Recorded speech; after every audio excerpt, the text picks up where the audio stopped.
This video is sponsored by Surfshark, the best VPN on the market. Surfshark is an app or browser extension that allows you to change your location to access websites in other countries and keep you safe from hackers. For example, we here in Ireland can access other countries' Netflix libraries, streaming services such as DAZN in Spain for those all-important Premier League games. Surfshark keeps you safe and private by protecting everything you do online. When your device connects to the internet, all that information is, in a way, blurred out. Surfshark is particularly useful for keeping you safe if you use public Wi-Fi, such as a college or a cafe. Surfshark allows you to use one subscription on unlimited devices, meaning that you can even share an account with friends and family. On top of this, Surfshark offers a 30-day money-back guarantee, so if you don't like it, you can even get your money back. Our sign-up offer gives you Surfshark VPN for just over €2 per month and up to 4 months free. Why not scan the QR code on screen or use the link in the description to take advantage of this offer.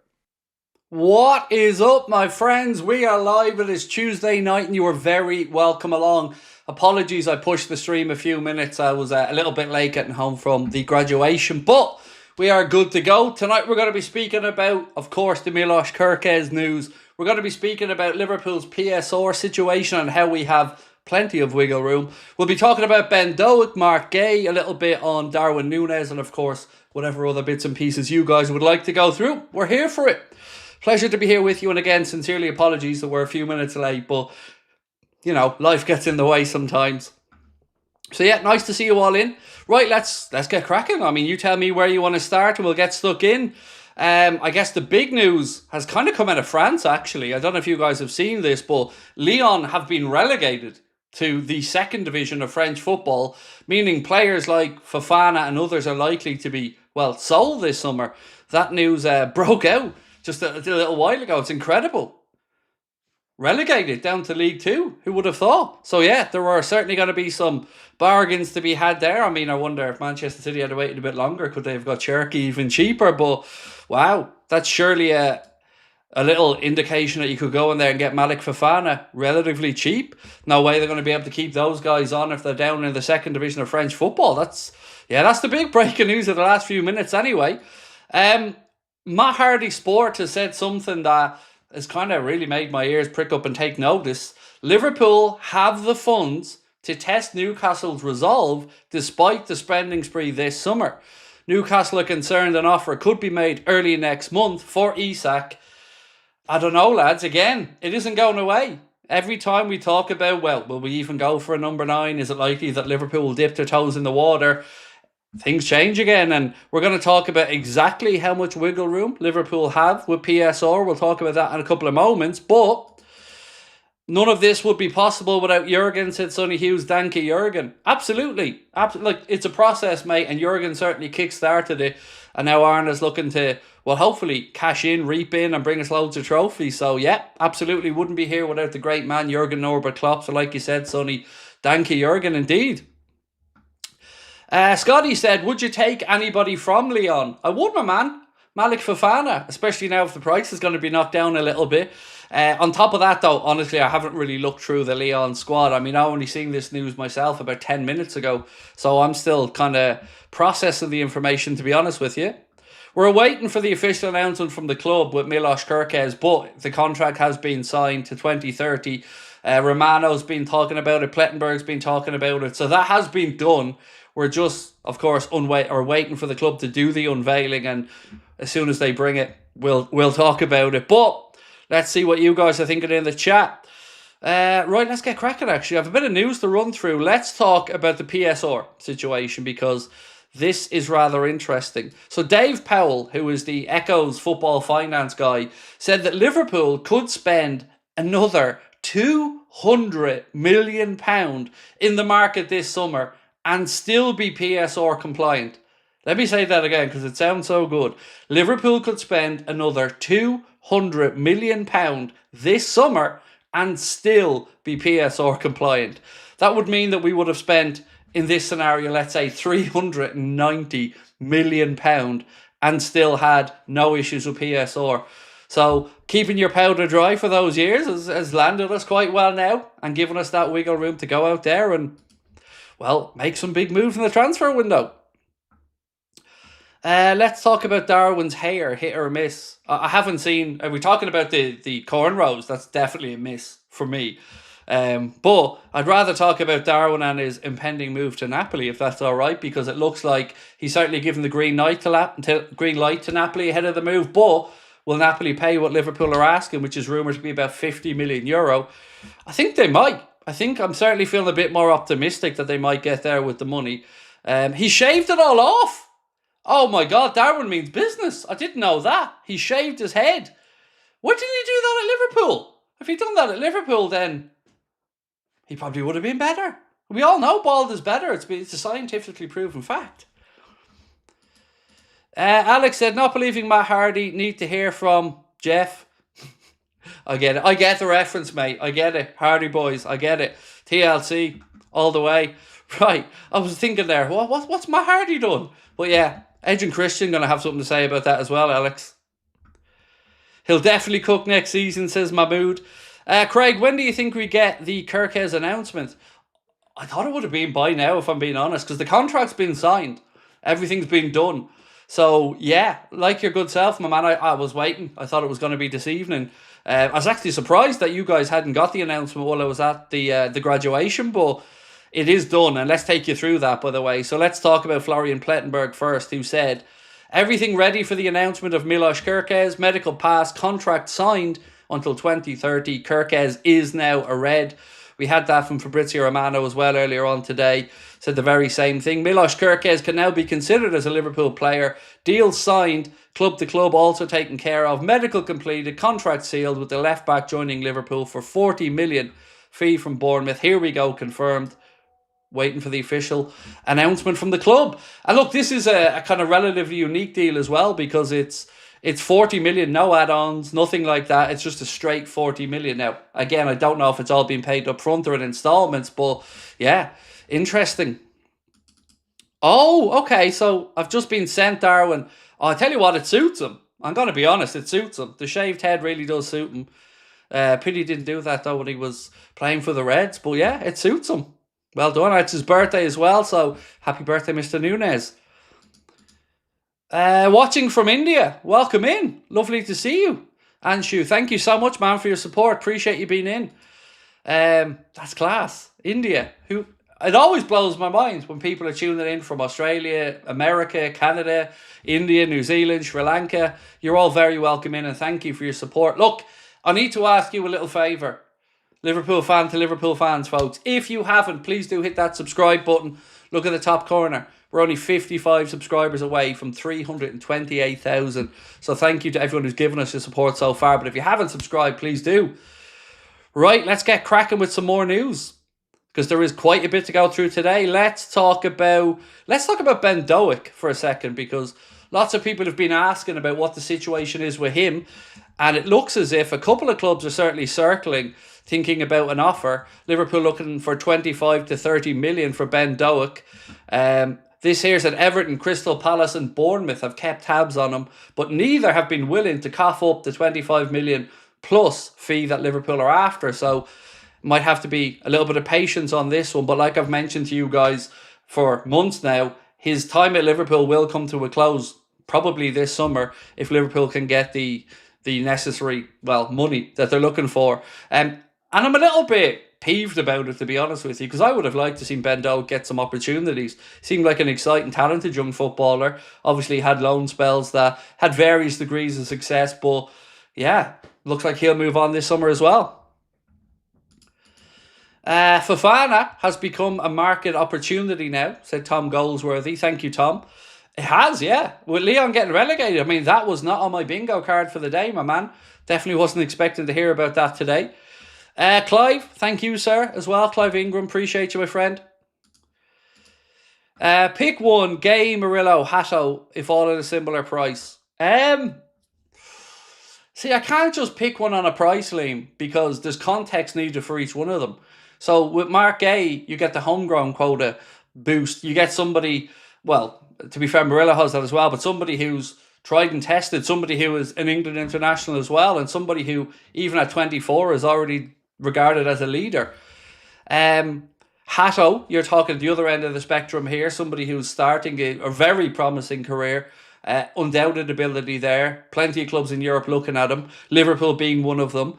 If I had to pick one, I'd probably go with Marc Guehi, to be honest, from those three. But I would be more than happy with any of them as well, Liam. You know, it's certainly a decent list you've put together there. Auckland won, Boca won. They've scored! They've scored, Rory. I was wondering about that. I said to myself earlier on, I wonder, will we see Auckland at least get one goal in the Club World Cup before they're knocked out of it. But there you go, Auckland won, Boca Juniors won, so they've managed to get on the score sheet. Carl said Lyon will appeal. Yes, they will, but they have had financial concerns. And look, I don't pretend to understand all the aspects, the ins and outs of what's going on in the French leagues, but it's certainly a big headline, isn't it? Lyon, big Lyon, getting relegated down to the second tier of French football is nuts. SDO said, do we get a new centre forward if Nunez leaves but Diaz stays?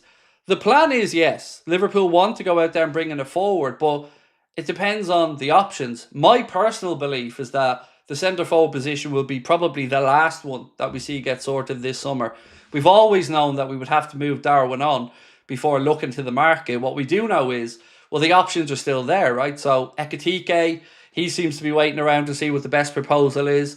We know Liverpool's situation with Isak. We're fond of him. He wants to come to us, and he does, by the way. He does want to come to Liverpool, but he's a Newcastle player, and you've got to respect that as well. If you can't come to an agreement with Newcastle or they're unwilling to sell for a price that, well, is reasonable, he'll remain a Newcastle player, but they don't want an unhappy player on the hands either. So loads to go through, but I want to talk about young James McConnell for a second, because Lewis Steele wrote a little bit about him today, and I actually really like this. He said, Arne Slot is a huge fan of James McConnell. He's told him as much, and in a meeting in early 2025, McConnell was told he could be on par with Endo in terms of squad role this year. What do we think of that one? James McConnell on a par with Endo. One thing that came up today as well, though, was that potentially we may see a situation where Stefan Bajcetic leaves this summer. That was one report that was out there earlier on. Could Isak, Fofana and Guehi be at Liverpool at the end of the window? Well, certainly Fofana and Guehi are very possible.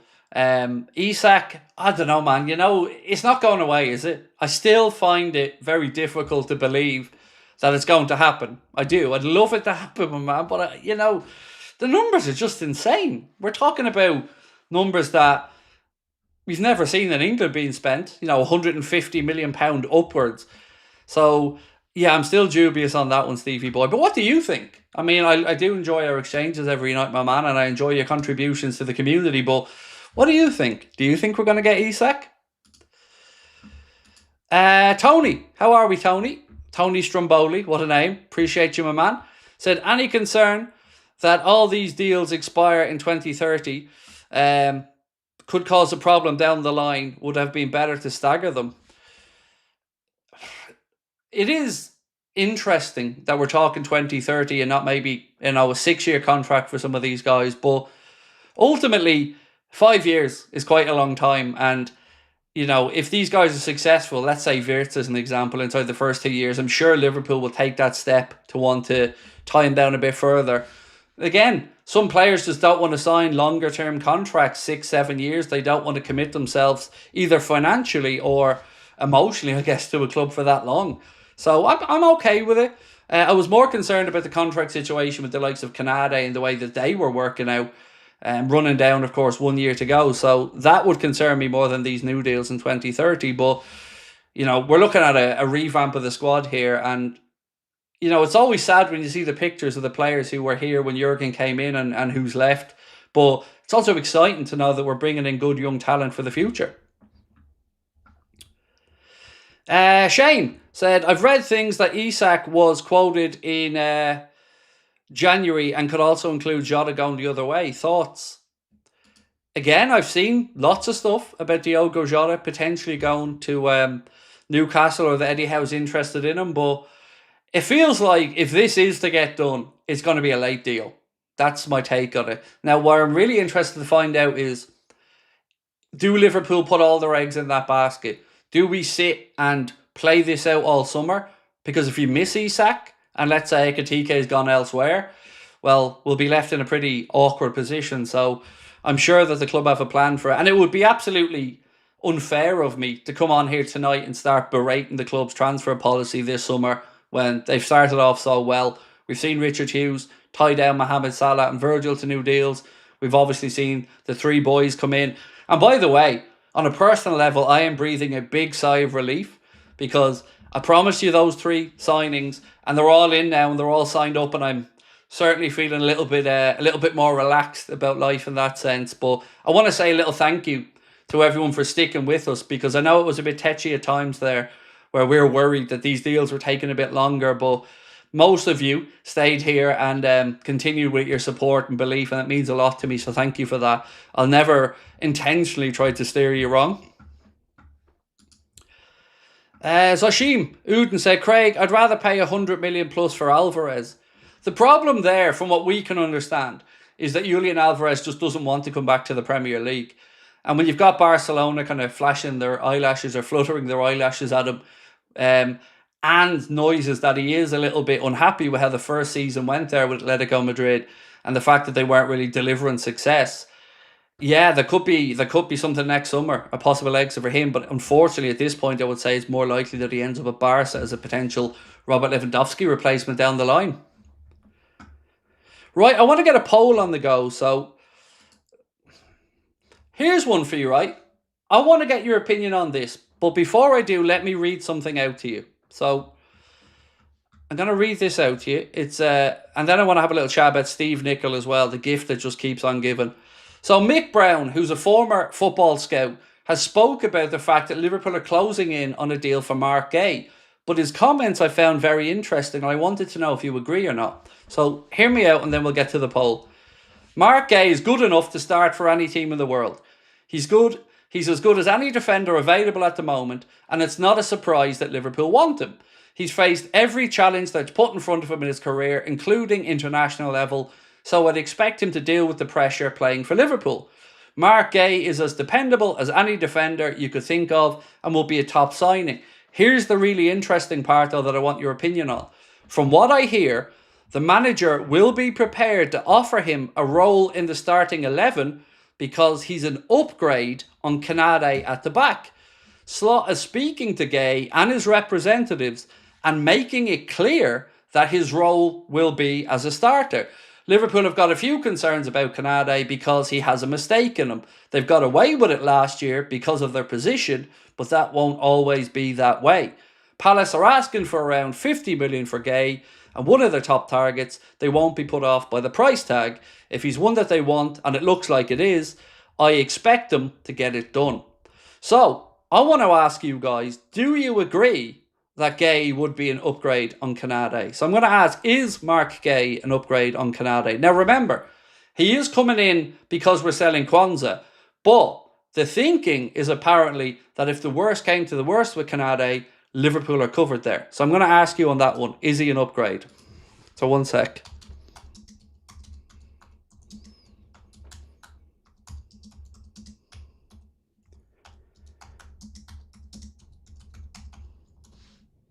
Right, so is Marc Guehi an upgrade on Konate?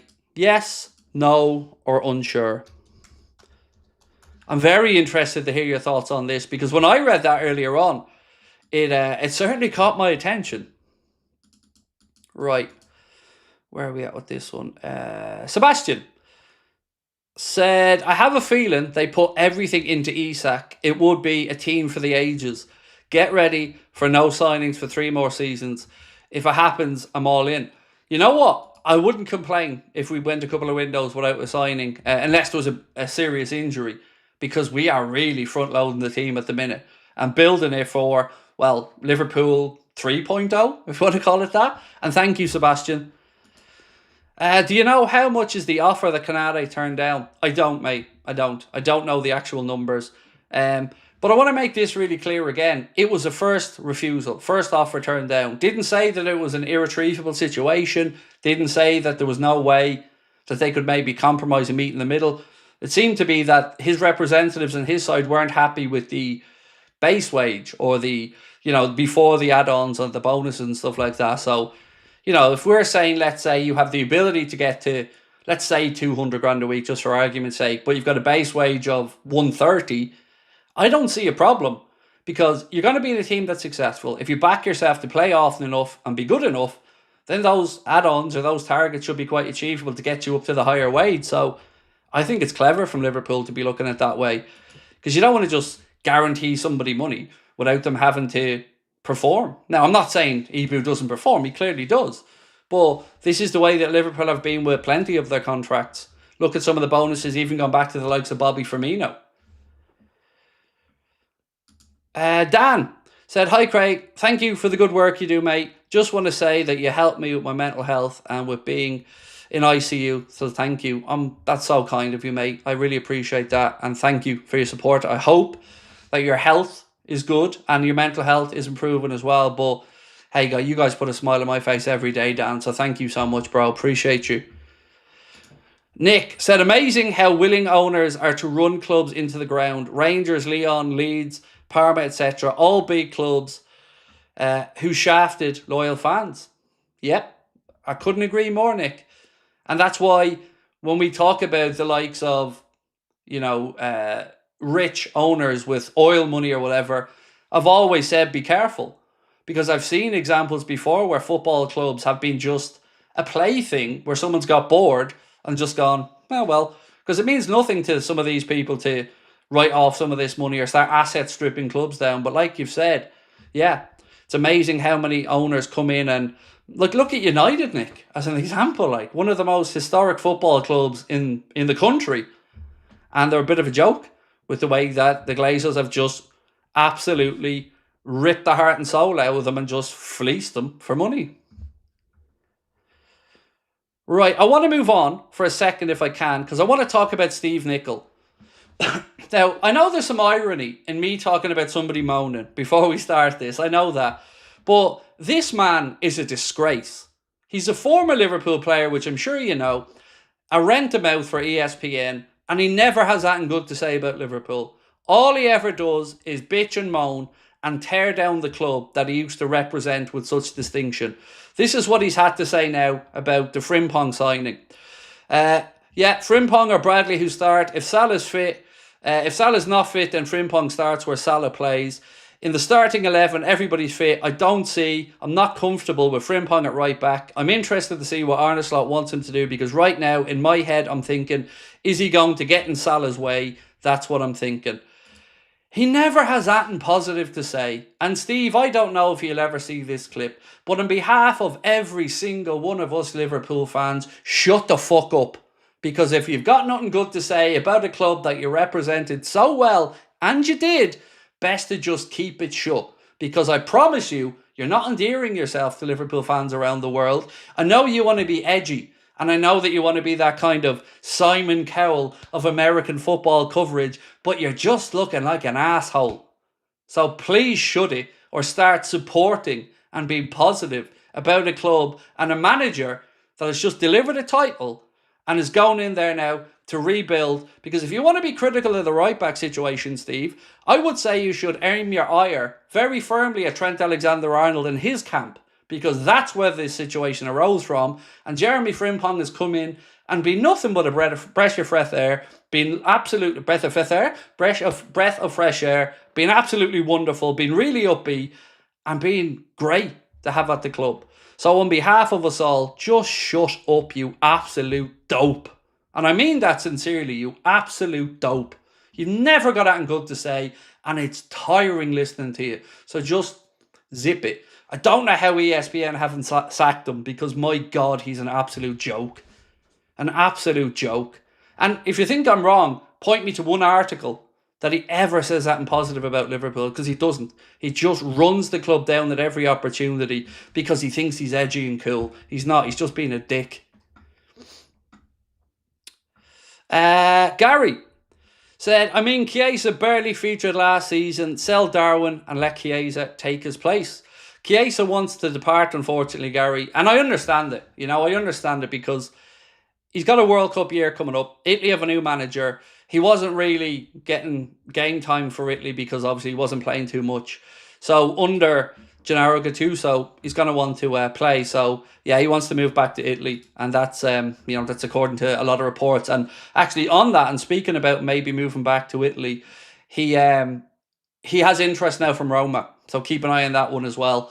And look, sincerely, I wish it had worked out for Chiesa. I think we all do. We all have a soft spot for Federico because he seems like such a lovely guy. But unfortunately, for whatever reason, and I don't think there's any need really to point a finger of blame here, but it just hasn't worked out. But sincerely, I hope the guy goes and gets back enjoying his football because he seems like a lovely fella. Right, let me read out some of your comments about Mr. Steve Nicol, who, by the way, was an absolute legend of a player. But my God, and I'm interested to hear from any American Reds, by the way, that have the unfortunate, ability to have to listen to this clown every week. I mean, you're paying your hard-earned money to watch and pay for your TV rights to have Steve Nicol just talk shit about a club that he played for. He always criticises Liverpool, said Lamas, even after games we've won. He's never satisfied. Okay, we get it, buddy. Happy. Yeah, bye. Adios, dickhead. Love Steve Nicol as a player, but as a bell end of a pundit, said Lee Hughes.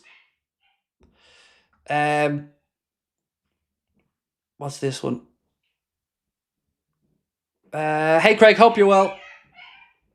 Sorry, my dog's just wanting to get outside. Just got out of work. Always look to see if you've got something to say because it seems like, before Sky Sports, keep it going. To be fair, Sky Sports probably have a life. I don't. I spend all of my time reading, listening, watching, trying to find out as much as I can. Lots of people saying Kerkez announced tomorrow then. It looks like it. Real Johnny Sin says Kerkez failed his medical. No, he signed the contract. Mate, the contracts are all done. You've nothing to be concerned about with the deal. The contracts are done, signed. He's a Liverpool player till 2030. Why the announcement hasn't happened yet, I genuinely don't know. I think everybody was a little bit surprised that hasn't happened this evening. But yeah, nothing to be concerned about there. The contracts are all done and dusted. Where are we? This one. Sonder said, we need Wharton / Lamine. I mean, Wharton wouldn't mind, but I don't know. See, that James McConnell piece made me wonder, are we going to see a 6 come in? Because again, I'll read it out just in case you missed it when you were coming in. This piece here from Lewis Steele said, Arne Slot is a huge fan of James McConnell and has told him as much in a meeting in early 2025, and he was told he could be on a par with Endo in terms of a squad role next year. So, big doings there for James McConnell. And look, I've got to say, every time I've watched James McConnell, he's looked a business.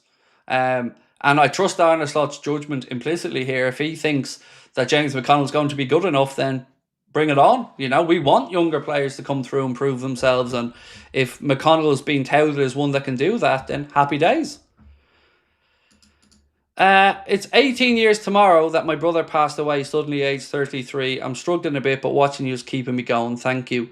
I'm really sorry to hear about your brother, mate. I mean, it doesn't matter how many years go by. That's always going to be a tough one for you, man, and your family. And I'm sorry that it happened. The age of 33 as well is no age. I mean, I've spoken about the fact my own father passed away at 45. I'm just about to turn 44 and I'm starting to get particularly scared about life. But I'm glad we can bring a little smile to your face on occasion, and sending you love and best wishes, mate, ahead of your anniversary of your brother's passing. Liam said, I think Konate is marginally better when fit, but Guehi better on the ball and rarely injured. So altogether, there is a chance that Guehi is better. Daji Zer one said, ESPN don't have the Premier League rights over here. NBC does. He wasn't a good manager, but is an even worse pundit. Hey, Anfield Agenda, watching from the Caribbean island of St. Vincent and the Grenadines. Nice, Ken. Nice. Wishing you all the best, my man. Wish I was over there with you getting some sunshine. Right, ladies and gents, this poll is close. The question is Marc Guehi an upgrade on Ibu? Let us know what you think. And yes, no, we're unsure. Obviously, we read the piece out earlier on where it seems like Arne Slot certainly feels like he is. Do you know what? If I'm putting my cards on the table here, I don't know if both of them at their best, if Marc Guehi is better, but I think he's more consistent. And that's probably the fairest I can be about it. Ibu at his best is pretty brilliant. And he has everything. Pace, aerial ability, the eye for a pass. At his best, Ibrahim Konate is sensational. But is he at his best often enough? I honestly don't think he is.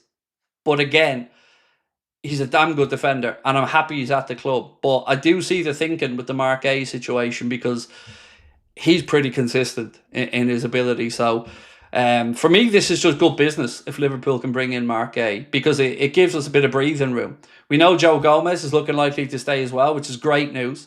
You know, Joe's been at the club now, just over 10 years. So, yeah, great that hopefully, we can keep him fit next season because he gives that versatility for Arne across the back line. Craig, do you think we sign anybody else? Oh, yes, Mason, my man, 100%. I would imagine minimum 2 more signings before this window shuts. But there will be a lull. We will have to start moving on some players. So the futures of, you know, the likes of Harvey Elliott will be sorted out. Fringe players like Tyler Morton will be sorted out. Darwin Nunez will be sorted out. Chiesa will be sorted out. And then I would expect a few more. I think the next one through the door might be Marc Guehi. And then after that, we're going to have to wait and see how the striker situation kind of develops, I guess, is the fairest word.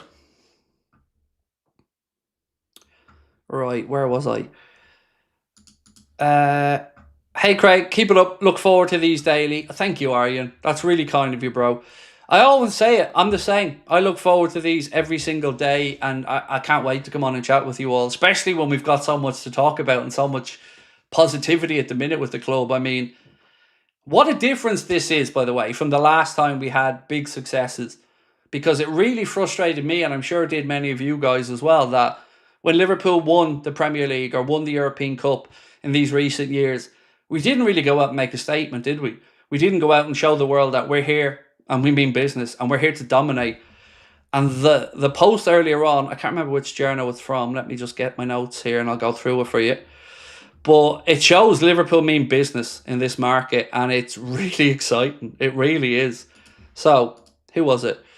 This one from Sky Sports, where they said Liverpool spending isn't done this summer. They're trying to build a squad that will dominate for the next 5 to 6 years.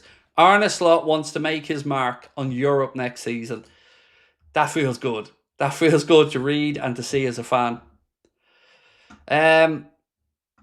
Where are we? This one from Sam. How are we, Sam? Craig, more I think about it, the more Guehi suits Liverpool. Yeah, the only concern that we ever spoke about was the aerial ability with Marc Guehi, but for so many other reasons, he ticks a lot of boxes. You know, homegrown, like I've said, steady performer, still developing and getting better, a natural leader. And I think it's going to be a very astute piece of business from Liverpool. And again, the fact that he wants to come always makes it helpful as well. And the situation with Palace means they have to sell this summer. You know, they're not going to want to roll over and have their belly tickled. They're going to want to get as much money as they can. Understandable. But they're out there looking at Diamande as a potential replacement. Right, where are we at? This one. Victor, thank you, man. Appreciate you, bro. That's very kind of you.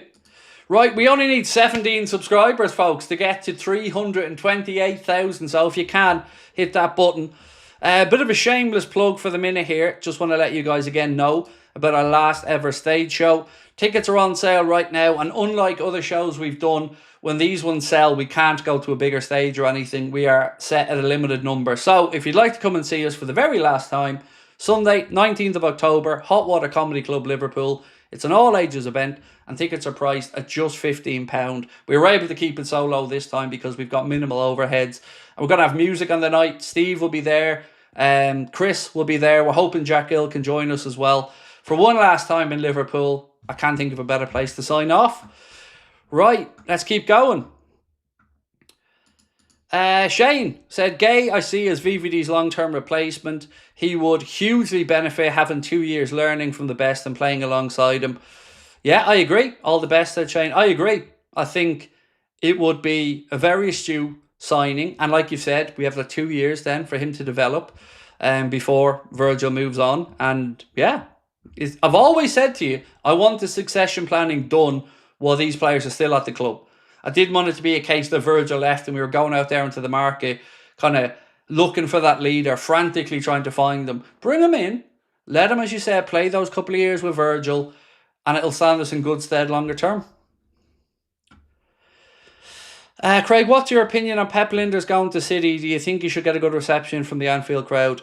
Look, I'm going to give you my opinion, and it's going to sound harsh, but I'm going to be honest. I think he's a rat. I think it's fucking disgusting that he's gone to Manchester City, because it's the antithesis of everything that this football club stands for and everything that was right. And he said himself, I'm never going to be a number 2 again. After Jurgen, I'm going to be a head coach. So, you know, if he had gone anywhere else, Newcastle or anyone, I wouldn't have cared. But Manchester City is an absolute slap in the face, as far as I'm concerned. And I get it. Other people might feel differently, and I'm not judging you for your opinion.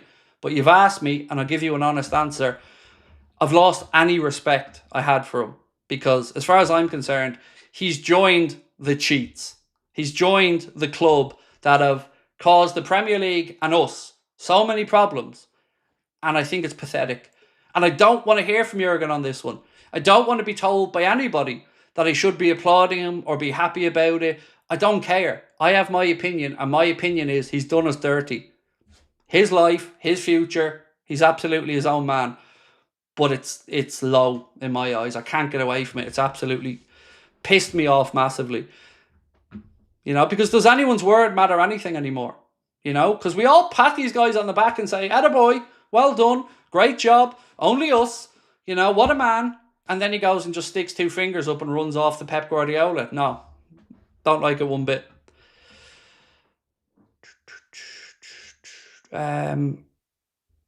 Marcus said, I think John Henry is now emotionally invested in Liverpool after the parade, and I think him and Linda wants it every year now. Certainly, you'd want to be made of stone, Marcus, wouldn't you? Not to have been impacted by that parade. I mean, we've seen the likes of Wirtz already talking about the fact that he was looking at that and thinking, you know, I wouldn't mind me a bit of that. So yeah, for whatever reason, we're investing this summer, and I couldn't be happier. You know, I always promised you, if the owner starts spending, I'm not going to be moaning. I'm not going to talk about them in a negative way anymore.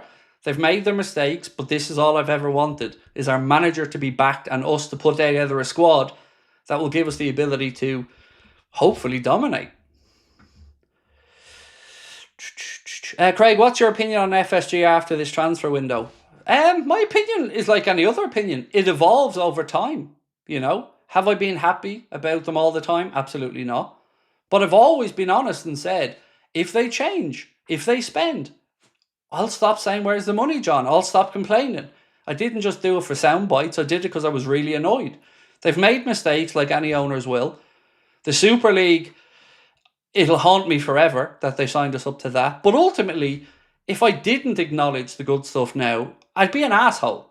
So, of course, I'm going to be honest about it and say, I'm very happy with what we're seeing this summer, and I think all Liverpool fans will be. Liz said, Steve Nicol sounds like an old drunk. It just feels so bitter, Liz, doesn't it? Unnecessarily, like, you know, I think all of our mums and dads will have said to us at one point, if you've nothing good to say, then don't say anything at all. But he seems to just want to constantly undermine whatever Liverpool are doing, and I don't understand it. Right, so the question was, and we're getting close to 3,000 votes, so if you haven't voted yet, please do.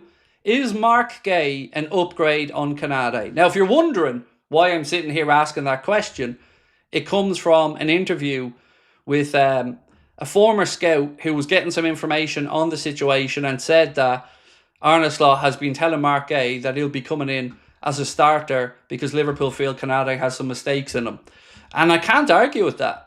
As good as Ibu is, and he is, he does have mistakes in him. And we have gotten away sometimes with a few of those mistakes, and sometimes they've cost us. But again, pressure's a good thing. Competition's a good thing. And it also covers us just in case, the worst comes to the worst and the club can't agree a deal with Konate.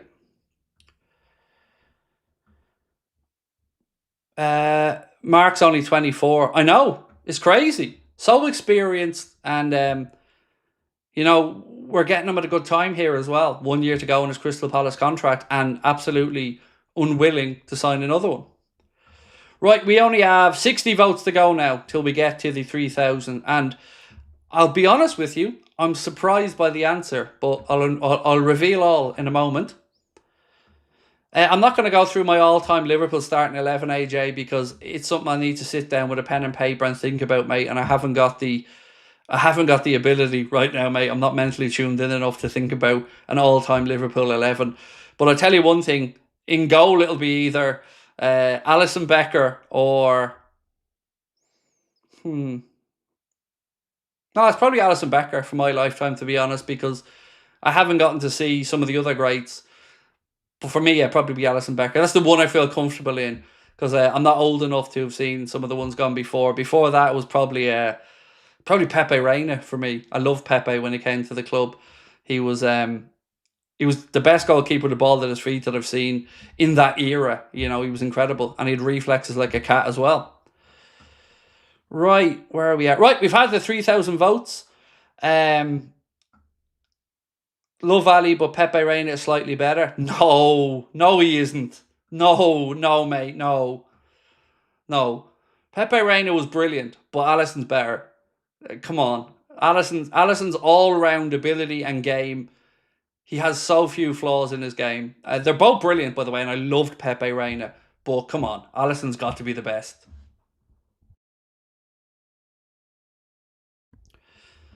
Dudek was good. See, I don't think he was. I don't think that Jerzy Dudek was that good at all. I really don't. I think he had the heroic moment, obviously, in Istanbul, but I think he was a fairly average goalkeeper, if I'm being honest. Right, so we asked, is Marc Guehi an upgrade in Konate? 51% said yes, he is an upgrade on Konate. 27% said unsure, and 21% said no, he isn't. It probably is Ray Clements, Alpha Red, but I didn't see Ray Clements, so I haven't had a chance to give an opinion on Ray Clements. I would imagine that could well be the correct answer, but like I said, I'm not old enough. Thankfully, I'm not old enough to have remembered Ray Clements. Right, let's keep going. Konate's quality a result of playing with Virgil? I wouldn't say it's just that. That would be unfair to Ibu to say that it's just from playing with Virgil, but it would also be unfair to say that playing with Virgil wouldn't improve anyone. It would. If I played with Virgil, I'm sure I'd become better. But Ibu's a good defender. Let's not undermine his own hard work and ability. But yeah, it must be at least a boost for your confidence knowing that you're standing and playing alongside Virgil van Dijk. I mean, it'd be pretty good, wouldn't it? Walking out there on the pitch, looking across and going, yeah, there's Virg. O2 Cornwall said, do you think Liverpool see Endo as a centre-back option? Not really, no. I mean, if you're stuck, yes. Him, Gravenberch, potentially, but no, I don't think they see him, because he's nowhere near tall enough to be a centre-back for Liverpool Football Club. We're here talking about potential lack of aerial ability for Marc Guehi. Well, Endo would be, worse than that again, but Endo's just an Endo, He's an Endo. He's a Jim will fix it. He's an all-man. He's a multi-purpose tool. He's brilliant. We love Endo. He's a MacGyver. That's what I meant to say. A MacGyver. That's what I was looking for. Guehi is similar to Matip in that he can play out and dribble from the back. To be fair, I mean, I've said this about Konate this season. One of the things I don't think Ibu gets enough credit for is his ability to run through a line and find the pass. I actually think that's something that he's improved on during his time at Liverpool. For me, it's just the decision making that's potentially the biggest problem with Ibrahim Konate. Getting too touch tight to a player, giving away silly free kicks, committing too early. But again, we're nitpicking here. We're nitpicking.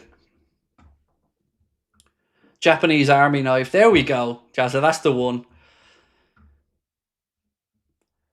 We finally now know when Nabil Fekir falls through. Why is that?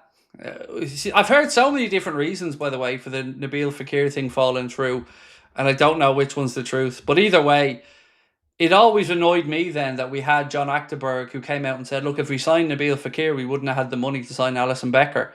That actually annoyed me, because you're thinking like, well, then why are we talking with Nabil Fekir? Why have we gone through all these steps? Because the goalkeeping department back then was one we had serious need to improve on, and we did. But yeah, why would you go all that way along knowing that if you did this deal, then you wouldn't have had the money to go and get Alisson? It always kind of made me scratch my head, that one.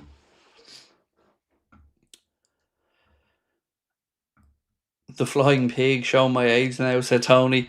I get the reference, mate. I get the reference.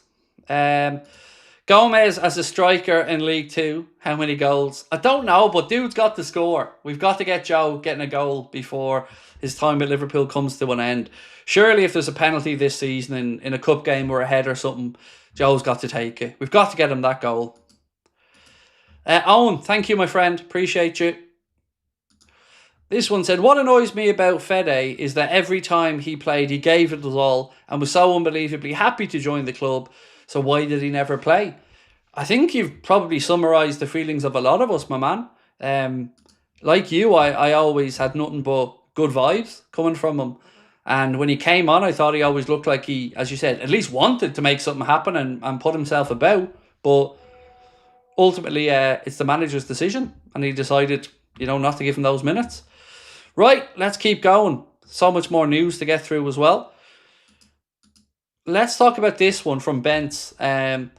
This was an interesting one from Bence. He said, something interesting. Bence Bolchak, by the way. Shout out to Bence and Phil Watch.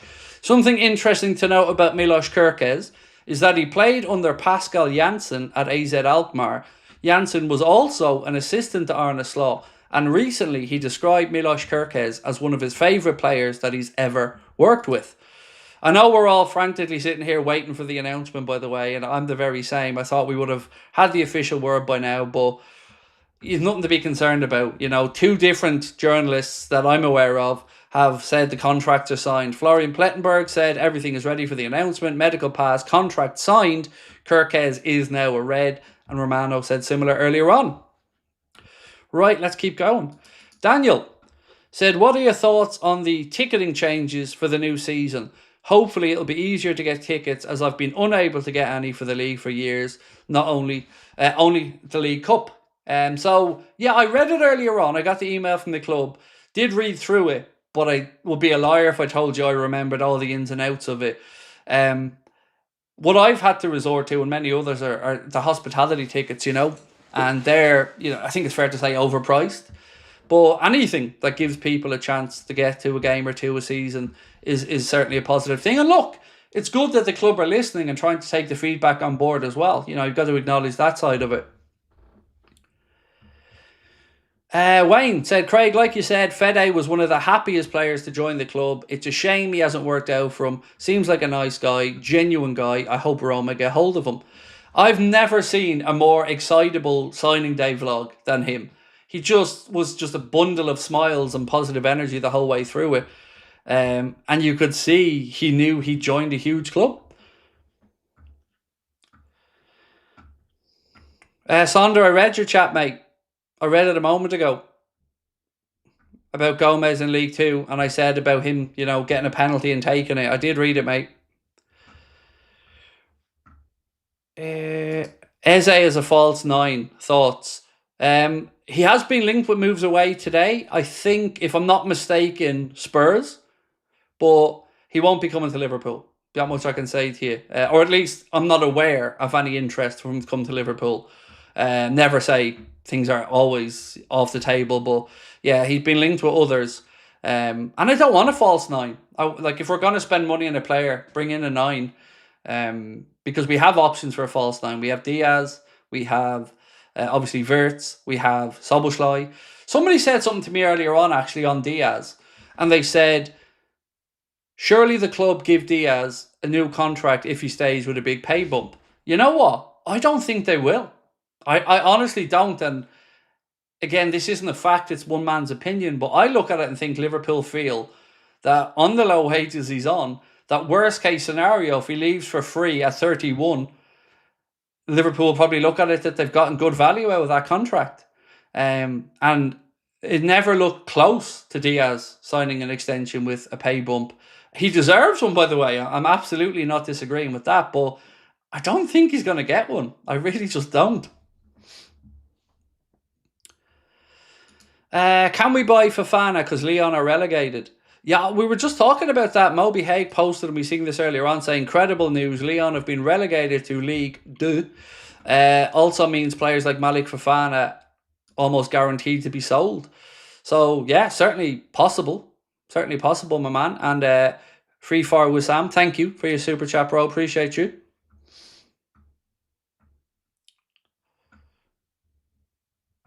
Craig, check cop connection. I don't have... what's this one? I don't have Twitter, mate, so I can check it. Feel free to let me know, though. If anybody wants to, if Mark or anybody wants to just WhatsApp it to me, I'll read it out. But I don't have any of those guys. I don't have X on my phone. So Ben Jacobs said the implications of Lyon's Europa League spot are now unclear. They're expected to appeal will delay potential relegation. UEFA clubs financial control body also set to rule on Lyon's finances. There could be a scenario where Lyon lose the Europa League spot and Strasbourg take it, but the situation is complicated.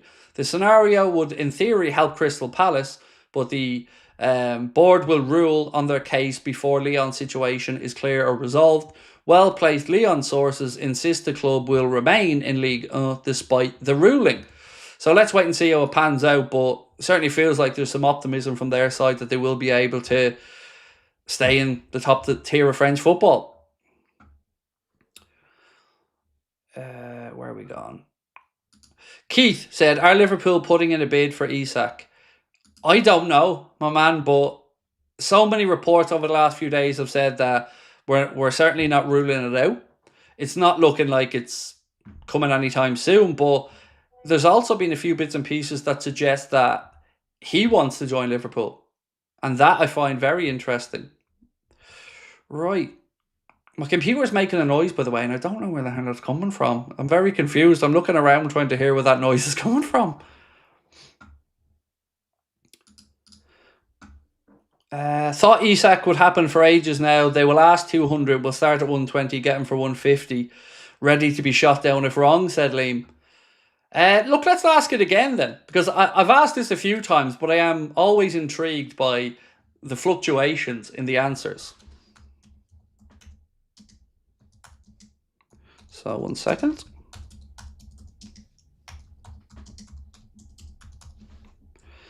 So, will we sign Isak this summer? I know I've asked this question a few times before, but let's go back to it. Right, I'm going to read you through some of the news, because I know that's why people are coming in. So bear with me, and I'll run through this from start to finish, and we'll go in chronological order. So bear with me. I know I have some super chats to get to as well, by the way. I will get to them in a second. Right, let's keep going. So, oh my God, lots of news today. We started off with the news from Sky Sports that said Liverpool spending is not done this summer. They're trying to build a squad that will dominate for the next 5 to 6 years. Arne Slot wants to make his mark on Europe next season. Then we had Darwin Nunez is prioritising a move to Napoli after receiving several offers this summer. The Italian side are working to find an agreement with Liverpool, who want €50 million, which is I think about 43 million pound for the forward. Marc Guehi is raided, but with only 12 months left on his contract, any follow-up interest in this window will depend heavily on the asking price, said Greg Evans and James Pearce of The Athletic. David Ornstein said Liverpool have conducted impressive early work this summer by recruiting Jeremy Frimpong, Florian Wirtz and agreeing a deal for Milos Kerkez, but that activity is likely to be followed by a pause while they observe market developments. Like we've tried to say a few times, we expected these three to be done quickly in the window. Now Liverpool will sit back, obviously look at the centre-back situation and see what happens with Darwin Nunez and the striker situation. Greg Evans said, Murillo of Nottingham Forest is well liked by Liverpool, but is expected to be valued too high. Again, you're talking about a valuation from Forest there seemingly of about 75 or 80 million pound for Murillo. Greg Evans also said, Ajax versatile defender Jurel Haddo is expected to attract strong interest this summer, and Liverpool could enter the conversation. Then we had David Ornstein talking about the striker situation, and he said Liverpool's admiration for forwards such as Alexander Isak and Hugo Ekitike is well documented, but there is nothing significant in motion at present. Then we spoke about the former scout Mick Brown, who told Football Insider that Liverpool are closing in on an agreement to sign Marc Guehi. But it was what he said that I found interesting. So I'm going to cut through half of what he said and get to what I think is the important part. From what I hear, the manager will be prepared to offer him a role in the starting 11 because he's an upgrade on Konate at the back. Slot is speaking to Marc Guehi and his representatives and making it clear what his role will be. Liverpool have got a few concerns about Konate because he has mistakes in him. They got away with a few last year because of their position, but that won't always be the way. So he's saying basically that Arna has told Marc Guehi that you will be coming in to play. So probably being the partner for Virgil. This piece here, coming from reports in Italy, said that Chiesa is wanted by Roma, and he reportedly wants to make the move to Italy to play more regular first-team football, but whether it's going to be Roma, Napoli or another club, that remains to be seen. Sticking with the Athletic, they've said Jurel Haddo could be considered as an alternative to Marc Guehi at Liverpool. It's said that his ability to play as left-back is also an attractive appeal to the Reds, while Forrest Murillo is also of interest. However, he is expected to be expensive due to being under contract till 2029. I'm not going to go back over the Steve Nicol stuff because who needs to listen to him anymore. Alex Crook said Darwin Nunez is pushing for a move to Napoli. Then Romano said Milos Kerkez can now be considered as a new Liverpool player. Deal signed, also club to club locked in. Medical completed and contract sealed with the left back joining Liverpool for 40 million as fee from Bournemouth. Here we go, confirmed. Then we went on to Lewis Steele speaking about Alexander Isak, and he said, and this is interesting, what I was told last week was if Isak could move to Liverpool, he would. Easier said than done, of course. So is Isak to Liverpool probable? No. But is it impossible? Or is it possible? Yes. So that part is important, by the way. If he could move to Liverpool, he would. So clearly the sounds from Isak is that he'd like to come and play for the Reds. Lewis Steele then spoke a little bit about Ben Doak, and he said Everton, Crystal Palace and Bournemouth have kept tabs on him, but none of them have been willing to cough up the 25 million plus fee that Liverpool want. Then we had Lewis Steele speaking about Marc Guehi, and he said, the reports are true. Liverpool like Guehi. Guehi likes the idea of playing for Liverpool, and he will almost certainly leave Selhurst Park this summer. If the interest turns serious, then this one could definitely happen.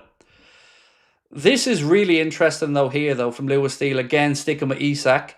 He said it is not one to completely rule out just yet, Isak to Liverpool, but there is a strong feeling in the industry that the next month of the window will be more about balancing the books with sales. Without them, there is no chance they could afford a mega money striker. Newcastle are quoting 200 million as a fee, but the fact they're talking about money must mean they're slightly worried. And his long-term future at St James's Park in terms of a new contract remains uncertain. Excuse me. Then we had the James McConnell story. Again from Lewis Steele. He said Arne Slot is a huge fan of James McConnell. He's told him as much, and in a meeting early in 2025, McConnell was told he could be on a par with Endo in terms of a squad role. Here's Matt Thielen with more news on Isak. Alexander Isak would not cost Liverpool £200 million. Newcastle have named a price rather than saying he's off limits when Liverpool first registered their interest in the summer during the January transfer window. Positive. So he thinks, again, it's possible. And to be fair to Matt, he's always been that optimistic on it. Guehi represents an opportunity for Liverpool. There's talk that Liverpool will try to lowball for Crystal Palace at 30 million quid, whereas Palace would demand 50 million. So maybe, and reading between the lines, Lewis Steele believes that 40 million could see a shake of hands and a deal done. Then we move on to Andy Robertson. Lewis Steele said Atletico Madrid remain confident of tempting Andy Robertson to join, but the latest is pretty much the same as this time last week. Robertson has not made up his mind yet. He's enjoying a short break at the moment and has lots to ponder. Maybe by the end of the week, we will have some more clarity. Dave Powell of the Echo, he deals with the football finance stuff on there, and this will excite you. He said Liverpool could spend another £200 million in the market and still be PSR compliant. So another 200 million without that causing us any headaches. Then Plettenberg said everything is ready for the announcement of Kerkez. Medical pass, contract signed. Kerkez is now a Liverpool player. Liverpool have the funds to test Newcastle's resolve despite their spending this summer, said Matt Hardy. Newcastle are concerned an offer could be made next month for Isak. And that is pretty much, ladies and gentlemen, where we're at with the news update. Thank you for your patience on that one. I'm going to fly through these super chats now. David said, Slot being ruthless, gotta be. It's one thing that struck with me very early, David, is he did seem like a man who was very strong-willed, and when he makes up his mind, he makes up his mind. And I think any top manager has to have that ruthless streak in them. I think you just do. Asantino said, do we get Fofana now that Lyon dropped down? Seems to be what Edwards and Hughes like with youth. He's certainly a name to keep an eye on, but like we said, Lyon feel confident that they will be appealing this, and that certainly for next season they'll remain in the top tier of French football. But certainly not going to make it any harder, is it, for us to go in and look for him? And thank you, Asantino. Dean Keane said, I've been watching your channel for months and love it. First time I've sent the super chat and it was missed. No problem, as I know you're busy. I'm really sorry, Dean. Oh my God, mate. The first time you sent the super chat and I missed it. I'm so sorry, bro. I really am. But thank you for your support. It means a lot to me, mate. And I'm glad that you're enjoying the channel. And if I ever meet you, well, then I owe you a point for that missed super chat. And do remind me if we ever meet, my man. Oliver Fox said, you and Darwin are matching. Yeah, exactly the same. Same physique. Same gorgeous looks. Probably I'm a better striker, though. I certainly understand the offside rule. But yeah, he looks good with the shaved head. I'll give him that. He does. He looks good. Dan said, if we had Guehi, VVD, Gomez, someone else, I would be comfortable with that going into this season. We can't be soft with Konate. He either signs or goes. For what it's worth, my gut is that he goes. But again, that's just a gut feeling. It's not based off any information. Much love, Craig. Did you get my chat about Kamara? I did. I read it out, mate. I read it out earlier on. You said two players. You said Kamara and somebody else in the DM position. I did go through it, my man. I promise you. Mizoadzi at Lyon, lots of goals. Jota replacement, said Tom. Never heard of him. That's just me being ignorant of it, though, my man. I definitely don't think we need to be shopping in the lower tier now for a striker if we're bringing one in. If Jota goes, for what it's worth, I would expect Liverpool to look for another wide, versatile forward rather than a striker. Darwin goes, yes, a striker, but if we move both on, I think one striker. Actually, have I not? There was something about Jayden Danns. One sec. There was something about Jayden Danns that I read. I thought I put it in my notes. Apparently, Jayden Danns may stick around next season. Arna wants to look at him in pre-season, highly rates him, and there's some talk that if he can prove his fitness, he could be kept around next season. And honestly, that would be kind of cool. You know, it's great to see the manager have a show of faith in these younger players. And if he thinks that Danns is ready to go, brilliant.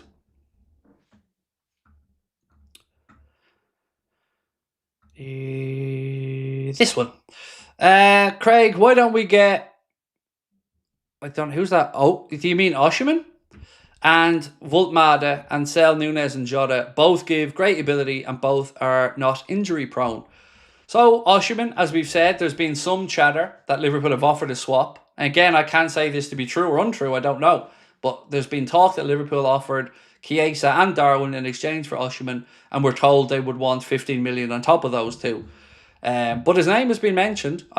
I don't know information on the striker situation, so I can't tell you who's likely or who isn't. I'm a little late. Anything important? Not really, Schmungus. We've got the go-ahead that the contract has been signed with Kerkez, and he is officially a Liverpool player. But of course, we've had no announcement from the club on it yet, so we're going to have to wait on that one. Right, let's check in on our poll. So we said, will Liverpool sign Isak this summer? It's relatively close. We'll leave it go up to the 2,000 votes. We're about 1,500 in. So if you haven't had your say, please do vote. Jordan Brooks said, hey Craig, any news on whether young Rio will play more? Seems a great talent, but feels like Slot likes a small squad. I find these the most difficult ones to think about for the manager because talent is there. Everybody knows young Rio has the talent.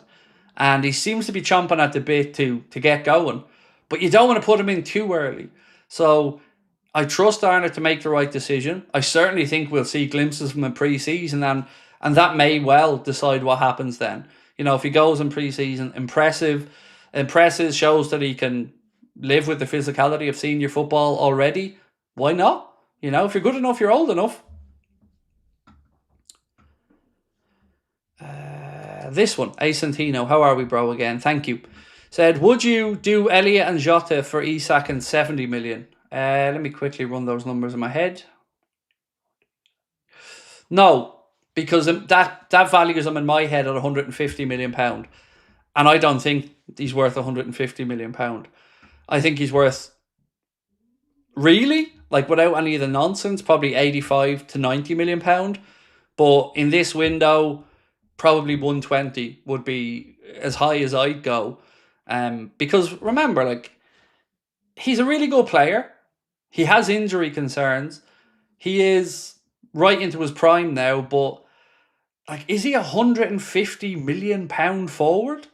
Taking away our need for a forward, and I just don't think he is. I just don't. I don't know how anybody with an injury record like that could be £150 million. So for me, I'd be closer to 30 million plus those two players to get a deal done if it was possible. I feel like Isak will happen next season. I don't think Liverpool will buy him next season. I think the owners will look at him as too old. And I've read a few articles from journalists that have said something similar. That it kind of does feel like, not to go all Barcelona on this, but it is a kind of now or never situation.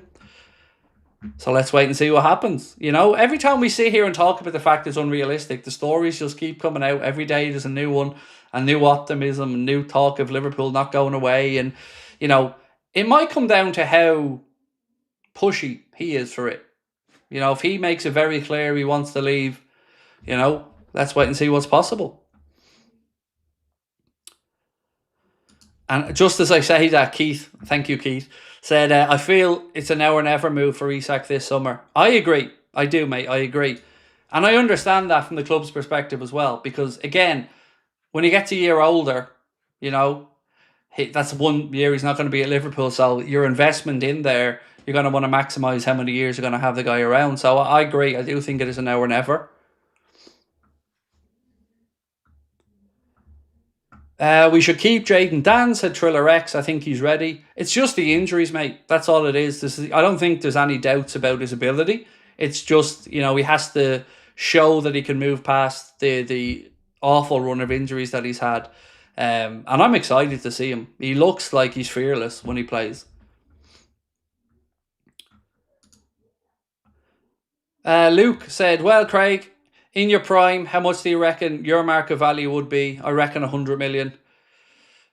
In my prime, where would I get to? So let's answer an honest question, right? When I was playing, what level could I have really played at? I would say I could get to League One.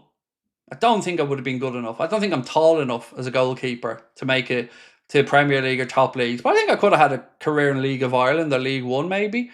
Yeah, I would have backed myself to be that good. But definitely not 100 million. God, no. Jesus, no. I wish.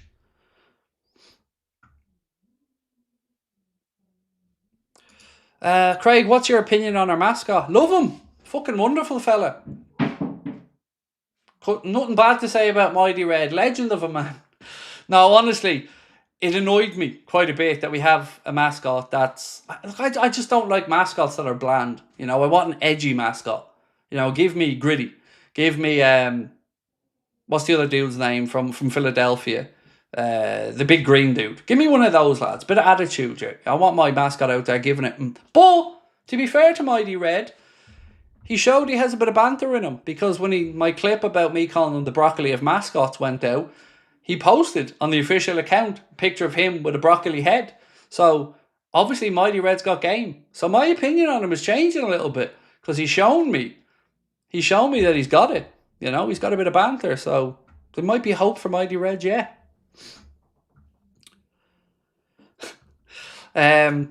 Elwin said, True Geordie expects at least 150 million for Isak. If I was in Brian's shoes, or if I was a Newcastle fan, I'd probably want the same. You know, I can only give you my opinion. And in my opinion, I don't think he's worth £150 million. I don't. Because what bracket of player does that put him up into? But I also do want him to come. So, you know, if Liverpool deem there's value there, I'm not going to second guess it. If he comes into Liverpool, I'll be over the moon about it. I feel Torres vibes coming from Isak. I get the feeling he really wants this move, by the way. And you can even see journalists now starting to tease that out a little bit to show that, you know, Isak would like to come to Liverpool. And I don't blame him. Like, Newcastle are a great club, and they're in the Champions League, and their fans are amazing. But Liverpool's different gravy at the minute. Premier League champions, just signed Florian Wirtz, just signed Frimpong, just brought in Kerkez, bringing in probably Marc Guehi as well. New manager who's already delivered a title. Why wouldn't you want to come and play here? You know, with all due respect to Newcastle, Isak's career is at the peak now. And Newcastle aren't going to deliver a Champions League or a Premier League anytime soon. So, yeah, if I'm him, you're thinking career short. If Liverpool really push for me, I wouldn't mind going. But, again, he's a Newcastle player. We got to respect that and just see what happens. There's that noise again. What is it? No idea what that noise is, but it's bugging the shit out of me. Anybody with a bit of a tech intelligence able to tell me what that noise is I keep hearing?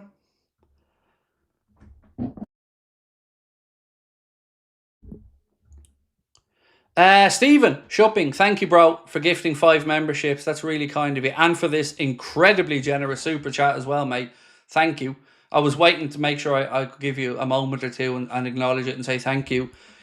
If we don't sign Isak, it sounds like WhatsApp. Oh. Mark, do us a favour, bud. Send me any old message on WhatsApp. Even just put one letter in and message me. And I'll see if it is WhatsApp. Because it could be. You could be spot on. So send us a message, Mark, and we'll see if another noise comes up. And if it is, then I'll mute WhatsApp noises. Nice. Thank you. Anyway, Stephen said, if we don't sign Isak, yeah, that's it. You've nailed it. Well played, mate. Look at you. Absolute genius. Yeah, that's the noise. Thank you. Appreciate you. Anyway, we'll get there, Stephen. We'll get there. If we don't sign Isak, my dream signing would be Osimhen. Both are versatile and can find the back of the net with good speed and strength. One of the two playing ahead of Wirtz would be something quite incredible to watch. You'll never walk alone. I mean, that's another thing I actually... that's another thing that I actually forgot to mention if you're Isak, thinking, imagine having Wirtz in behind you feeding balls through.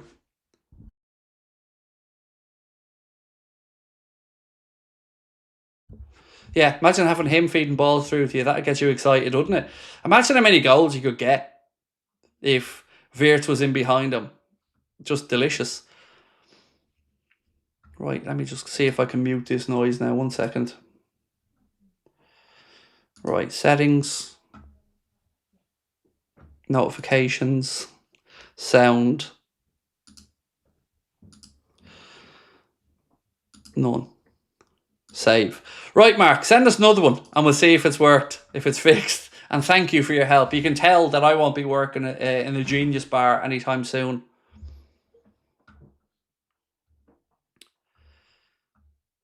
This one. Keith said, Craig, with Salah being a year older, 33 now, do you fear he might slow down a bit more next season? Or do you think he might get another 2 years from... Nope, still there, the noise. God. And I turned that down to mute. I muted it. Settings, have to go again. I am concerned about him slowing down. Definitely. I am. I'd be a liar if I told you that the way he ended the season didn't give me some reason for concern. Sorry, I'm just turning off more notifications here. There we go. I think I've got them all turned off nearly now. Nice. Yeah, I'm definitely concerned. I don't know if anybody else is, by the way, but the way he finished last season, and I know he tends to finish seasons slower. You know, it's not unique to this season. But yeah, it did concern me a bit because he looked a shadow of the player he was in the first half of the season. So I'm wondering, is Arne going to have to use him a bit more selectively? Are the days of maybe Salah chasing down golden boots going to have to be pushed to the side a bit to keep him fresh? And the AFCON coming up as well. That's another reason to have some concern because he could be missing for some very pivotal games there. So the more options Arne can have, especially for that 6-week or 5-week period, the better. I think I've got everything turned off there. Right, that should be all of them. Dean said, my super chat was upgrade, but both could have been a mistake if covering for Trent. Trent is a good player, but not defensively. I think that's fair. He improved defensively, but I still think he's not great defensively, Dean. I'd agree with you on that one. I've seen Salah on holiday doing workouts on the beach with friends on Instagram. Yeah, he's a machine. You know, he's certainly not going to go away and pull a fat belly on it. Like, he's not going to go away and be doing an Eden Hazard on the situation and come back overweight. He's he looks like he knows now he has to continue to live the great life that he has. He's a great example, by the way, to any professional athlete. He's an absolute machine the way he looks after himself. Craig, our last few games were concerning. They were, Jay, and look, I know we'd won the league, and I know that the boys maybe switched off a little bit, but I would be a liar if I said I wasn't a little bit concerned by the end to the season. But we won the league, so, you know, nothing to really sit here moaning about. But yeah, I would have liked to have seen us still play with a bit of swagger and get some wins at the end of the season. What are we on here? So, thank you to everyone that voted. We said, will we sign Isak this summer? 59% of the over 2,000 people that voted said no, and 41% said yes. And thank you once again to everyone that voted. Right, another thing for you. WhatsApp. If you haven't joined the WhatsApp community, we're almost at 7,000. We put in all the updates on transfers and stuff like that before we go live in there. And some little voice notes and a few bits from me in there as well. So if you want to join the WhatsApp, it is pinned to the top of the chat, or you can scan the QR code that was on the screen. Ricky said, evening, Craig. I'll definitely not miss your last live show. Making fresh cheese and bacon turnovers for me and the newlywed missus tonight. Good times. Cheese and bacon turnovers. I mean, I'm on board, mate. You've signed me up. A little bit of ketchup there, Ricky. Good to go. You've got me on board, mate. Cheese and bacon is right up my street, Ricky. So, and thank you. And I hope everybody isn't going to miss our last show. It is on sale right now. And like I said, when the tickets are gone, and I think this will be a show that will sell out based off the start we've had with sales. So to everyone that's got their tickets, thank you. We've put them at £15 to make sure that they're as accessible as possible. And I cannot wait. It's the weekend of the Manchester United game as well. And I'll be over for that game. It's my bucket list game. Brian got the ticket sorted and we're heading over for that one. And I honestly cannot believe it's actually happening, that I'm going to see Liverpool play Man United. It's been my dream game my entire life, bucket list game to go to. And we got tickets into the Sevens Lounge, so I can't wait.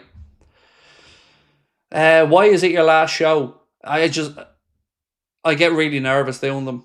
Yeah, I'm a bag of nerves, mate. Honestly, in the 3-4 weeks leading up to it, I'm a basket case. So I just don't want to keep putting myself through it. So I'm going to do Cork in August, Liverpool in October, and then that's it. I'm knocking it on the head with the stage shows. Wayne, how are we, dude? I've been loving the daily chats and your channel since I joined a few weeks ago. 322k to 328k subs in that time. Well deserved, and congrats. Thank you. I never I never feel I deserve the numbers, mate. I don't. I've said this to friends. I said it publicly. I say it to my wife. I don't get it. I honestly feel like a fraud on here. And someday everyone's going to realise and you're all going to disappear. But I'm going to try working my ass off to make sure it doesn't happen. But yeah, all I can ever say is thank you, mate, because I don't understand it. I don't understand why you're all here. I think you're all fucking mad. If you could bring in a player from the last 15 years back into our side, who would it be? I always answer this looking at what I think the squad needs. So right now, Robbie Fowler, Luis Suarez, Fernando Torres, Ian Rush would be probably the ones at the top of my mind. In other seasons gone by, I've looked at the likes of a Javier Mascherano, I thought we may need. Or maybe a Sami Hyypiä. Imagine Sami Hyypiä partnering Virgil. I mean, God almighty, best of luck getting past those boys. So for me, I think what we need, I'd probably go for a Robbie Fowler, Luis Suarez, Fernando Torres, Ian Rush. One of those four, because we need a striker at the minute. Tim Smith said road to 350k subs. Fingers crossed, my man. Fingers crossed. And by the way, in case you didn't know, we also have a Clips channel, Anfield Agenda Clips. It's just past 50,000 subscribers. So if you haven't, please do check that one out as well. I wonder will we get to 1 million, Tim? You know, I've kind of flirted with this idea back and forth. Is it possible?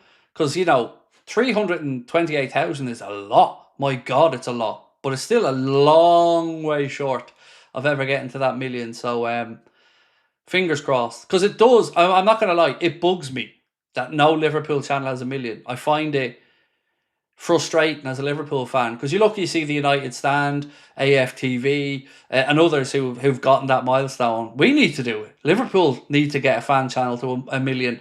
So why not us? Hopefully someday, my man. Hopefully. You're the one who brings the community together. Yeah, but without you guys, Jorge, there wouldn't be anyone for me to chat with. So I always appreciate you giving up your evenings to come in and have a chat with me. It means so much.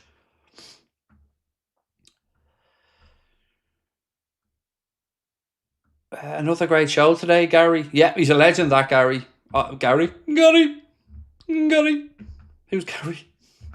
I don't know. Craig, you've created a show where the community can come on to hear the updates and stories you've worked so hard to get for us. That can't go unnoticed, so thank you. Neil, appreciate that. Look, I will say that I do, and Connor does, we work our asses off to try to make sure that we get as much information as we can, that we can root out the stuff that we think is waffle. But most importantly, our job is to make sure that we can be as interactive as possible, and that's the aim for us. We want to make you guys as part of the show, because I'm not clever enough or talented enough to do these long monologues or anything like that. I mean, you guys are the stars of the show, so without you, I'd be just another idiot sitting here chatting to himself. So, you know, you guys are the stars. Sure, I know, I was only messing, mate. I know you knew my name, bro. I was only messing with you. Right, where are we at? Apparently there was news at 10 p.m. There wasn't any news. It was a reading bull on X. If it's on X, mate, I'd say you're probably reading a bit of poo-poo. Unless it's on the Anfield Agenda account with the gold tick, because, you know, gold tick and all that. Million sub march, we're here for it. Nice. Sign me up, mate. Sign me up. Million, imagine that. Million Craig march. Here we go. Whoop whoop. Love your passion. Thank you. You know, there's only a few things in life, David, that make me this passionate. My family, food, and Liverpool. That's probably it. Yeah. They're the most important things in the world to me. Obviously, you can tell. I love my food. I love my football. And I love you guys and our community and my family. You know, as long as all those things in life are okay and I'm healthy, I'm a happy man. Robert Fagan said, soon as in our midfield with this team, I wouldn't need Pornhub anymore. We would though, mate. Who are we kidding? We would. We'd still have a little look, wouldn't we? You know, we still have our favourites on there. And I'm not saying any titles, you know, but we all have our favourites, don't we? You know, just for obviously research purposes, don't you know? Happily married, you know. But research, just to keep up with the trends. 1-2 said Isak injured 67 games in his career, feels overblown. Ibu, same age, 111. Harvey's 52, 21, still plenty. I mean, It's a very interesting point. I have to say, you have taken me a little bit by surprise with that number. I think maybe it's the fact that, for me, when I was looking last season, at the end of the season, I was looking at Newcastle's run-in, and the fact that they were obviously pushing for the Champions League. And there were games, a couple of games towards the end of the season, 1-2, where he wasn't available. And I remember thinking to myself, what if that was us and we were in a push for a league title or in the semis of a Champions League and he wasn't available? But you've made a very fair point. Yeah. I mean, if the number's correct, and again, I'll take it for granted that it is, that's genuinely very interesting. Yeah, fair play. I'm going to look into it a bit more, man, but I appreciate that. That's definitely good insight. Can I get an overview of what happens at the show? It depends, Oliver, if you're sitting in the splash zone or not. No, so basically what will happen at this one is there'll be a live musical act who's going to be playing all the Liverpool songs. Then I'll come on, and then we'll have Jack, Chris and Steve there, hopefully, as well. Be lots of interactive stuff with the crowd, some stories about my personal life, the channel, some behind the scenes stuff, some very blunt takes that I wouldn't get away with saying on here, and hopefully a bit of fun. And then, of course, a meet and greet afterwards to say hello and thank you to everybody. That's pretty much the overviews of the show, my man. It's an audience participation show, though. If you come to one of our shows, you're going to be taking part. I'm going to be wanting you shouting back and forth with me. It's not a sit there and shut up type of show. It's a, come on, have your say, keep your thoughts coming. Same as a live stream. I try to do it the same way. I want your opinions. I want you telling me what subjects you want to talk about. I don't want to just sit there and talk for 2 hours and not listen to what you guys have to say. It's very much a let's find a consensus in the room type of scenario. Craig, when you said red panty night, I didn't imagine you were wearing them. Dave, there's nothing I love better than the sound of high heels on a wooden floor when I'm in the house on my own. I don't know, I read that somewhere once and it just had me in stitches, but yeah, you never know, Dave. You never know. You know, who knows? Who knows what goes on behind closed doors? But honestly, though, I'm too boring for that. Duffer to Brentford. Aren't they giving Andrews the job? I think he's getting the job. I mean, obviously Damien Duff left Shelbourne, but I think Keith Andrews is getting the Brentford job, is he not? Did you see Darwin's newest haircut? Yeah, I did. It's brilliant. Honestly, he looks brilliant with it. Suits him. Now, I've always said it. Bald is better, you know? And Darwin suits it, definitely. Craig, would you say 100 million for Isak is a bargain? I mean, based off the numbers we're hearing, yes. But, you know, how could you sit here and call anybody at 100 million a bargain? It feels a little bit weird if you juxtapose that with, like, Robbo at 8 million or 10 million, who was a bargain. But I'd certainly feel a lot more comfortable if Liverpool got him for about 100 million. Yeah, certainly feel far more relaxed about it. But look, I've always said it. If he comes in, I'll be absolutely over the moon about it. And if he comes in, we're winning the double. And I mean the double. Not a double, the double. If we sign Isak with Wirtz, with Frimpong, with Kerkez, with a centre-back coming in, the team we already have, just give us the Champions League and the Premier League because no one's touching us. Honestly, I know that sounds arrogant, but who'd be better than that? I can't see anybody toppling us if we put that squad together. Nobody. And I'm talking even the Real Madrid's, Paris Saint-Germain's of this world. It's ours. Alexander Ford Davies said Alvarez or Isak.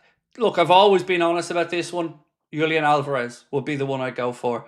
But he won't come back to the Premier League. And, you know, I think he will maybe end up at Barcelona in a year or so. But he would be my first choice. I've always said that. I think Julian Alvarez is tailor-made for Liverpool and the way that we play. But either of those two gentlemen, you know, you're very happy, aren't you? Dean said Stevie G in any team would make them better. Absolutely. Mate, Stevie G to me is like Superman. Now, Robbie Fowler is my favourite ever Liverpool player, but Steven Gerrard is the one that left me speechless. Steven Gerrard is the one that I look at as almost non-human. Like, he grabbed the team by the scruff of the neck and dragged us over lines, whether it be the FA Cup final against West Ham, whether it be Istanbul, where he scored the first goal to bring us back in, Olympiacos. He's just Superman. And nobody will ever touch Steven Gerrard, in my mind, for greatness. Nobody. He's just... I didn't see Kenny playing, so I imagine people feel the same way about Kenny or Graham Souness. But Stevie G was Superman to me. I absolutely love the man. And on a personal level, he sent me an LA Galaxy shirt. Long story, but basically, before this channel ever became semi-successful, I had real money worries like anybody else, and I sold a framed Steven Gerrard shirt that I had to help pay for my son's autism assessment, because we have to go private because the government and the HSE over here are taking the piss about waiting time. So you always hear early intervention is important, so we wanted to make sure that our son could get assessed. So I sold that, and I sold my car at the time, and we paid for it. But I was talking about this one day, and I got a message from Paul Smith, from the Smith brothers boxing family. And he reached out to Steven Gerrard, and he sent me over a signed LA Galaxy shirt. And that just made me love the man even more. And of course, Paul Smith and the Smith brothers. It really did make me feel like Liverpool and its fans and its community is just a special, different thing. And I'll always have a debt of gratitude to Stevie and, of course, to Paul Smith for that. Honestly, it brought me to tears. It was a really, really lovely thing, because you didn't need to do it, You didn't know me from Adam. Why go for Isak, Craig, after a record fee for Wirtz? Is he really worth it? And is it smart to spend big again right after Wirtz? What's your opinion? Why go for him? Because he's probably the best available that we could get. With who could potentially, even though it's not by any means a done deal. Why spend that much money? Because we can. And I don't mean that derogatory. I mean, we have the breathing room to do it. We don't have any PSR concerns. Dave Powell of the Echo, who's their football finance guy, said Liverpool could spend another 200 million without having any PSR headaches. And is he worth it? I guess that's a decision for the club to make. But as a fan, he'd make us better. And if he makes us better and the club feel it's business they can afford to do, why not? Let's make that statement. I'm going to read something that I read out earlier on. And it just makes me feel so damn good as a Liverpool fan to read this. Sky Sports saying Liverpool spending isn't done. They're trying to build a squad that will dominate for the next 5 to 6 years, and Arne Slot wants to make his mark on Europe next season. That is what we should be doing, and that is exactly what I want to see and read as a Liverpool fan. Who's your favourite random Liverpool player? Mine is Raul Meireles. I really liked Raul as well. I do. I really liked him. Who would be my favourite random one? Probably Fabio Aurelio. Yeah, probably Aurelio. Always was a little bit frustrated because, we couldn't catch a break with injuries, but what a wonderful left foot Fabio Aurelio had. So, yeah, probably him. Also, Maxi Rodriguez. Loved Maxi Rodriguez as well. When we got him on a free from, I think, Atletico, always loved watching Maxi play. So, yeah, him as well. Jari Litmanen, before that, I loved, although, we got him obviously at the end of his career. Fernando Morientes. The fact that he played for Liverpool Football Club, again, makes me smile because I was a big fan of his. So, yeah, they're kind of some of the ones off the top of my head.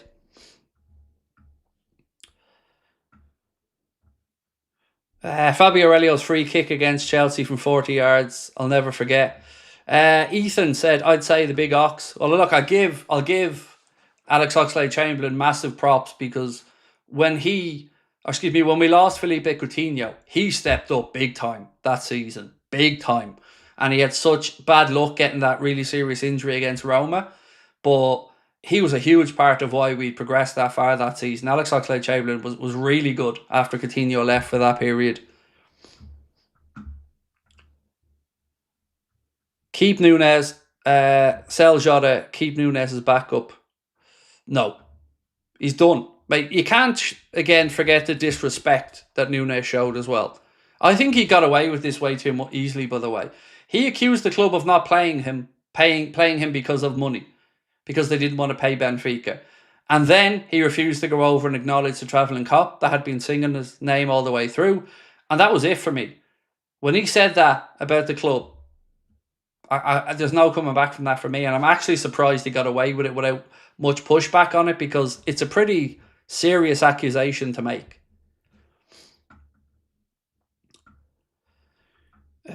If we can spend it, why not? Everybody else does. City and Chelsea, etc., show no signs of restraint. We need to reinforce from a position of strength. 100% agree. I agree, absolutely. You always want to strengthen from a position of strength. It's hard to get to the top of the mountain, but when you get there, you want to make sure you stay there. Thriller X said our staff has done great with injury, so I do believe that Jadon Danns could be over that injury, because looking at Jota, had a few injuries and finished the season injury-free. Yeah, look, we said this when Ruben Peters was working with Arne at Feyenoord. They had a 90% availability rate for first-team players, which is incredible. He also disrespected Klopp, said Blackstone Legion. Craig, I hope we don't overlook getting a CDM. Well, according to this, Arne Slot thinks James McConnell is more than good enough. So this piece here from Lewis Steele said, Arne Slot is a huge fan of James McConnell. He told him as much, and in a meeting in early 2025, McConnell was told he could be on par with Endo in terms of squad role next season. So there we go. Right, look, ladies and gentlemen, I'm going to go record the late night news roundup video. So if you're coming in late and you're wondering what's going on, don't worry, I got you. That'll be out probably in the next 20 minutes. I will see you tomorrow, same time, same place. It's my wife's birthday tomorrow, so we're going to spend some time together in the afternoon with the fam and all, but I will see you tomorrow night, 8:45. News video out as well. And yeah, appreciate you being in. Thank you. Apologies I was a few minutes late, but I really do appreciate you being here with us tonight, and I will see you tomorrow.